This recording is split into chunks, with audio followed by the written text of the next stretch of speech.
The Wind Waker, the game that went from downright hated to one of the most loved in the series. So I thought, why not rank all the dungeons? For the sake of structure, I will be ranking the dungeons based on the lead up to the dungeon, the puzzles, gameplay, and a general dungeon overview, the main weapon or weapons you obtain and its usefulness, the final boss, and the temple's overall vibes. Whatever that means.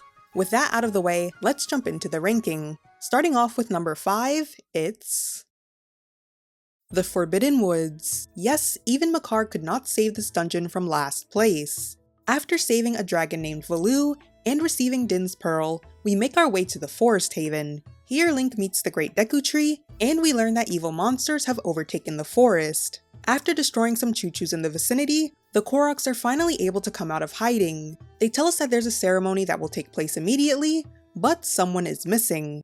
That someone is of course one of the cutest characters in Zelda, Makar. Makar is missing and we need to venture into the Forbidden Woods to find him. After explaining Makar's disappearance, the Koroks realize that humans can't fly, so to combat this, they give you a Korok leaf. This comically large leaf is mainly used in 2 different ways. One of those ways being a glorified fan, allowing Link to blow objects and enemies away from him, or just to produce a large gust of wind. This gust-making ability is especially useful for when you need to move platforms from one side of the room to another. Blowing wind in a certain direction to propel yourself or an object forward is a common theme in a ton of puzzles in this dungeon. The second way to use the Korok leaf is by using it as a paraglider. Maybe Skyward Sword and Breath of the Wild weren't the first Zelda games to have a paraglider. Interesting. This allows you to sail from place to place, be it across the room or a platform above or below you. Most puzzles in the first half of the dungeon utilize the Korok leaf, but for the second half, the puzzles start requiring the boomerang. Yes, the boomerang is the dungeon item, and it works exactly as one would expect, allowing Link to hit faraway targets, and it comes right back to him. I love how you can hit up to 5 targets at a time, and this makes the whole boomeranging experience a lot more enjoyable. The puzzles for the boomerang mainly include hitting multiple switches in one fell swoop, or cutting ropes, objects, and even enemies hanging from the ceiling. Which, speaking of cutting enemies hanging from the ceiling, that's the main premise for the final boss of the dungeon, Kale Demos. God, I hope I said that correctly. This giant plant-like creature is holding Makar captive. To defeat it, you must avoid being hit and cut its tendrils to make it fall, exposing its weak point. Give it a couple hits, and try not to get chewed up. But honestly, it's faster if you just take the damage. Eventually, the plant's life will come to an end. It's a really straightforward boss fight, and honestly reminds me of Baronade from Jabu Jabu's Belly in Ocarina of Time. So, maybe not the best callback. Overall, I really enjoyed the theme for this temple. You're in the forest, and boy they won't let you forget it. However, I do feel like the puzzles were a bit repetitive, but also, realistically, how many puzzles can you make where you rely on a giant leaf and a boomerang? I can't even blame them for this. Still a good dungeon, but one of the least interesting on this list. Number 4. Dragon Roost Cavern. This is the first dungeon of the game, if you don't count the first visit to the Forsaken Fortress. Link sets out to save his sister, and to do so he needs Din's Pearl, which is currently in the hands of an angsty teenager named Prince Komali on Dragon Roost Island. However, Prince Komali won't even speak to you until you calm down Valoo, a dragon who sits atop the island. Valoo can be heard screeching and causing a ruckus, and to investigate what's going on, you team up with a cute bird girl named Medley. Medley isn't really a companion during this temple, but she is extremely helpful halfway through. The cavern is located inside of a volcano, giving us a ton of lava or magma related puzzles. I kind of have a hard time placing this dungeon's theme, just because I feel like this is an earth temple, but there's an actual earth temple later on, so I don't know. This dungeon has a ton of the floor's lava puzzles, which leads to some super basic Zelda / video game logic solutions, such as simply using the main item to bypass these areas, or by throwing a pot of water into the magma, which will create solid rock for Link to stand on. Yeah, science. Other than that, it's a lot of platforming. The item for this dungeon is the grappling hook. Remember when I said you team up with Medley for this dungeon? Well, halfway through after fighting a bunch of bokoblins and moblins, Medley actually gives you the grappling hook, which is how the Rito got from place to place before they evolved wings. The grappling hook is a very useful item from here on out, allowing you to swing from ledge to ledge or platform to platform, It also allows you to pull things towards you from a distance. This leads to the type of puzzles you expect, mostly in the way of platforming, but it's also effective in combat, especially during the final boss fight. The boss of this dungeon is Goma. This is a pretty simple yet fun boss fight. Goma is a giant arachnid that sits in a vat of lava in the center of a large room. During the fight, if you look up, you can see a tail sticking out from the ceiling, and that tail belongs to none other than Valoo. Using the grappling hook to hook onto his tail causes the ceiling to fall and bonk Goma in the process. Do this a couple times until he is completely deshelled. Now use the grappling hook to pull his eye closer to you and get some hits in. Doing this 2 or 3 times causes Goma to, well, go extinct. And Valoo is finally able to relax. Overall, I actually really like this dungeon. I think it does its job of getting you accustomed to how the rest of the game will work. It's not hard at all, yet still remains pretty memorable.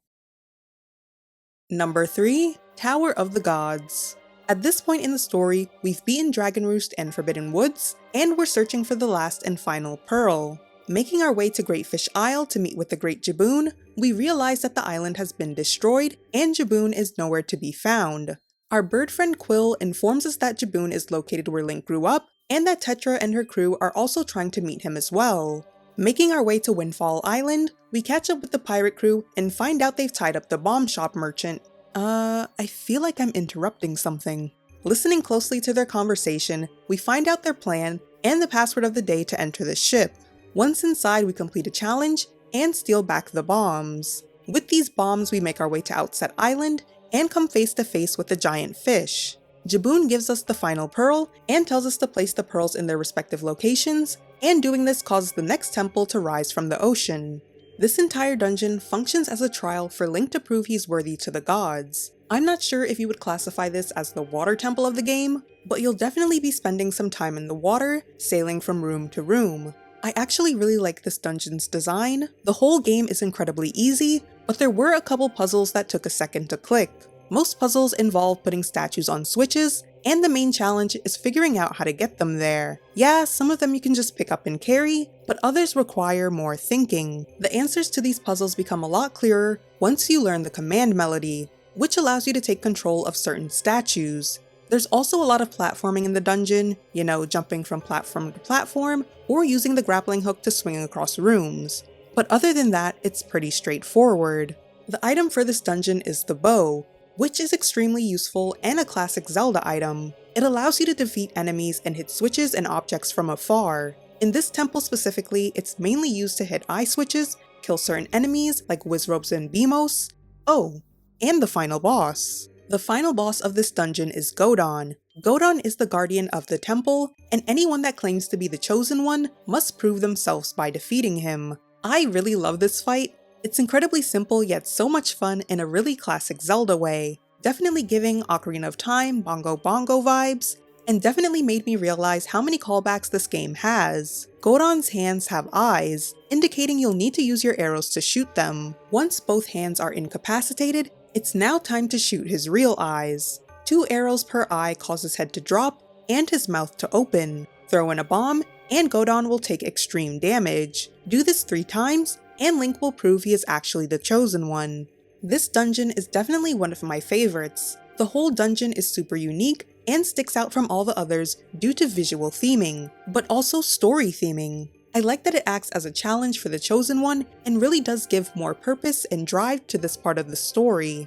Completing the dungeon leads to Hyrule Castle, where Link is finally able to acquire the Master Sword. So yeah, pretty cool dungeon from start to finish. Number 2. The Wind Temple. Continuing on our journey to restore the Master Sword, this is the final temple before the end of the game. To restore the sword, we must awaken the final ancient sage and learn their song. Making our way to Gale Island, we learn the Wind God's aria. However, actually accessing Gale Island is a bit of a journey in and of itself. It requires a lot of running around and getting the iron boots, but once you actually enter Gale Island and learn the melody from the ancient sage, we then need the living sage to play it in front of the stone to actually gain access to the temple. Alright, so again we set out to sea to make our way to the Forest Haven. Seeing Makar's cute little face makes all this running around slightly more worth it. After teaching him the song, Makar agrees to help us on our journey. Heading back to Gale Island and playing the Wind God's aria as a duet opens the door to the Wind Temple. For the majority of the temple, we are able to use Makar to solve puzzles. Most of these puzzles require getting Makar from place to place safely and getting him to plant trees or hit switches. Makar is super helpful up until he gets snatched up by floor masters and locked away in Wind Temple jail. So that's nice. Link uses various items in this temple, mainly the Deku Leaf to sail from platform to platform, taking advantage of the various wind currents. The iron boots are used to withstand gusts of wind or to push down heavier switches, which can also be used to open doors or fling Link up to a platform above him. In addition to this, there's also bombs and arrows, which are required to take out different types of enemies. There's also the hookshot, which is the item we receive in this temple. The hookshot allows Link to hook onto faraway targets and pull himself over, or to pull objects and enemies towards him. It kind of replaces the need for the grappling hook, as they kind of have similar functions. This is also the item that allows us to free Makar from jail, giving us the opportunity to take on even more puzzles together as a unit. Other than that, you just use it to get from ledge to ledge and defeat certain enemies, including the final boss of course. The final boss of this temple is Mulgara. Mulgara is a giant parasite worm thingy. I honestly have no idea what this is. The whole fight is pretty simple, but for some reason I almost died. This is the closest I came to dying the whole game. All you need to do is use the hookshot to pull his tongue tentacle thing towards you, and then hit it a couple times. Oh, and avoid being swallowed. Yeah, that's it. That's the fight. I still found it to be fun, despite constantly locking onto the wrong target and getting chewed up in the process. Overall, I really like this dungeon's theme and puzzles. Solving it alongside the cutest Korok is really just the cherry on top. It's definitely a good final dungeon, as it truly requires you to think outside the box and use all your available items. And finally, number 1, the Earth Temple. After meeting Ganondorf face to face for the first time, the reveal of Tetra being Princess Zelda, and the King of Red Lions being the King of Hyrule, Link must now work to restore the Master Sword to its original form. To do this, he has to awaken the ancient sages and learn their songs. Our first stop is to Headstone Island, where we learn the Earth God's lyric. Getting to Headstone Island requires the Power Bracelet, which you will need to go on a bit of a hunt for. But after learning the melody, we are then told the correct living sage must play it in front of the stone to actually gain access to the temple. Again?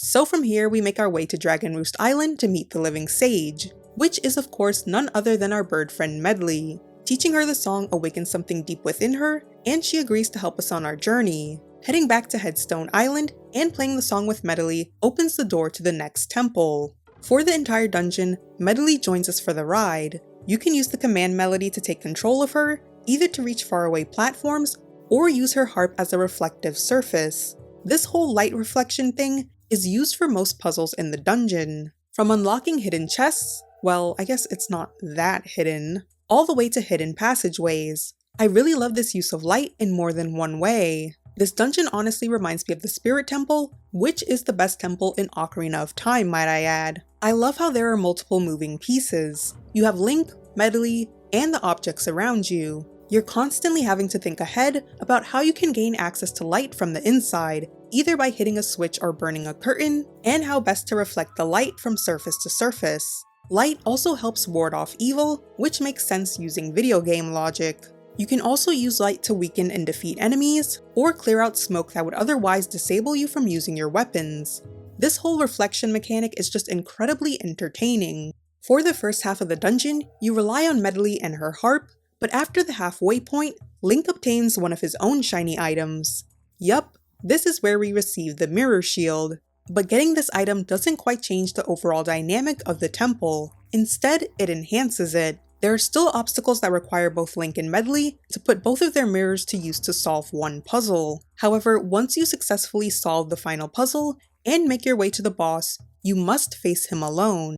I love the boss of this temple and find his overall concept to be pretty cool. His name is Jalhala, and he's made up of enemies we've encountered throughout the dungeon. He's one giant ghost made out of a ton of smaller ghosts. Using your mirror shield, you can use the light to stun him, pick him up, and throw him into one of the 4 spiked columns. Doing this will cause him to revert to the smaller ghosts, where you're able to take out as many of them as you can.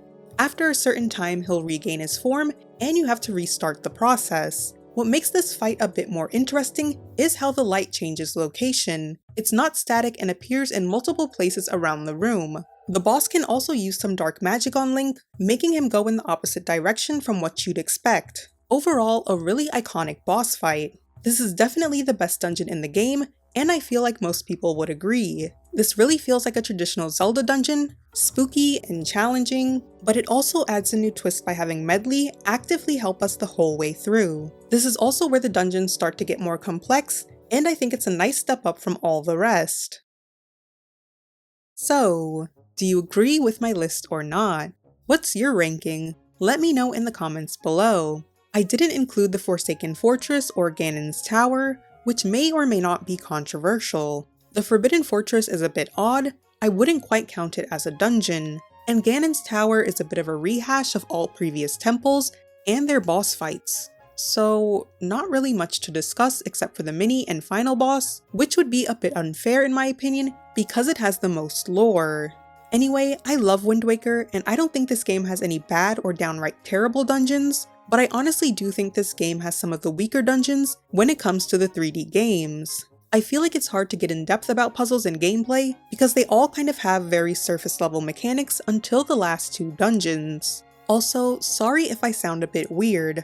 I recently started Invisalign the day before recording this, and even without the tray, I still feel like I sound off because of the attachments. I cannot wait to have them taken off, but that won't happen until September. So, yeah. As always, my name is Andy, and I hope to see you in the next video.